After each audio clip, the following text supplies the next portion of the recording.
Máme v rukou zbraň mluvit k masám, hledaný jak Husajn jménem Saddam. Utíkám k nám přes celý Himaláje, tvůj rap schoří jak muzeum Hemingway. Měl by u nás hořet oheň jako v Paříži, zvedne politiky z jejich linek prdelí, aby přestali spát v jednacích síních. Vyzývám všechny lidi k rapový revoluci, mrdat policii a jejich jednání. ACAB je moje kázání. Jsem muzikant jako Jimi Hendrix, obratem se zvednu z popele jak Fénix.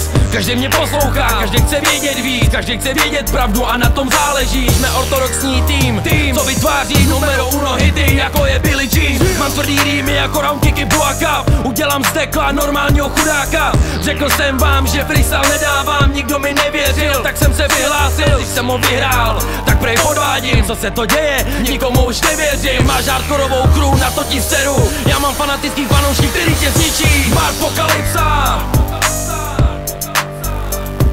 Marpokalypsa, Marpokalypsa, Marpokalypsa, Marpokalypsa.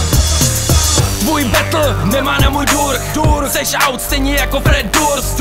Půjdeš pod vodu jako kurs, ukřižuj tě k zemi tak jako Lourdes. Ztratil si kurz, nemáš nadání, můj styl rýmování není normální. Toto je varování pro tvoje poslání a tvoje selhání je pro tebe fatální. Já jsem mesiáš českýho rapu, přináším fresh zprávu našemu světu.